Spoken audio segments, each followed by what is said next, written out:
Is it going?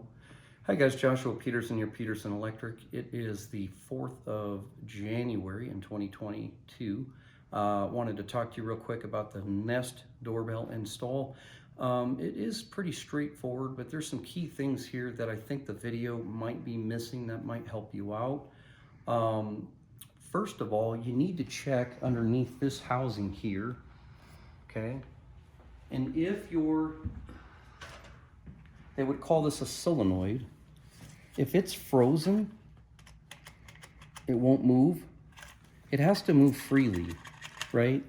So this is like back to 7th grade in band practice for me at Lesher Junior High.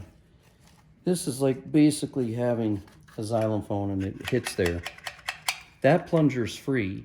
It's called a solenoid, and this one's fried. It's fairly typical in an age of a home to get one of them to be fried. If that's bad, you need to have this waiting for me as well. I do keep one on the truck, but you should have that kit there in case you got to replace it. The other thing is that just this gentleman's transformer truly went out. I've noticed something with Nest that 12 volts isn't enough. You got to get a bit larger transformer step up, which is like 18 to 24. They do sell them where they have a 3 position of 12, 18, 24, and even a 4 at 32 volt.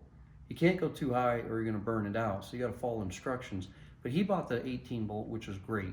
By the time I got the juice up here from way downstairs, it was a half a volt off, 17.5. But that's enough. You should be able to take your Nest off.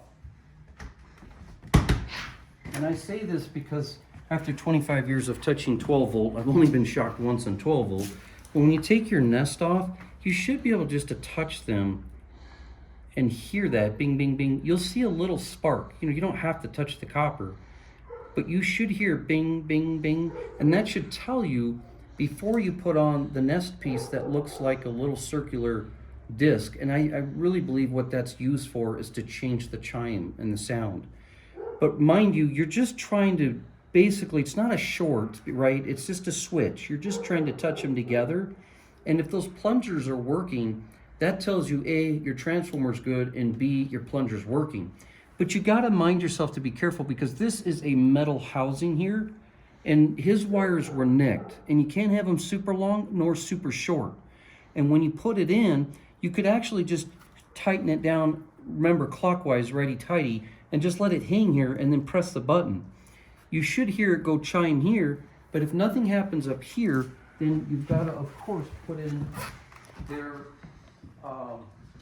chime. So I dare to take this off. Okay, but that's how, let me get the light, hold on.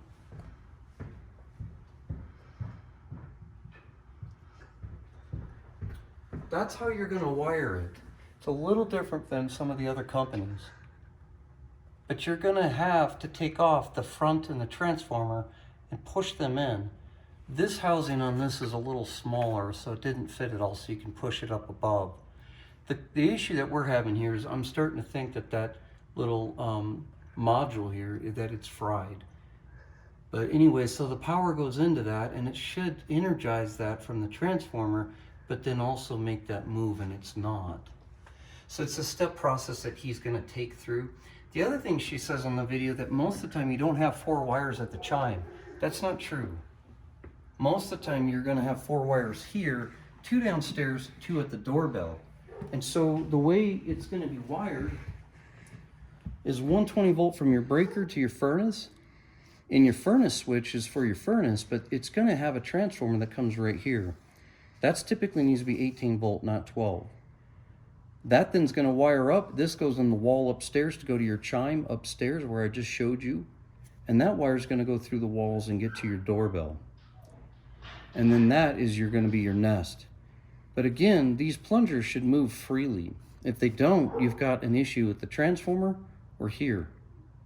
And then keep in mind, if your door ever gets replaced, I do have this quite often where the guys come in and they put the mold back around the door and they knock out that wire because this wire was right here.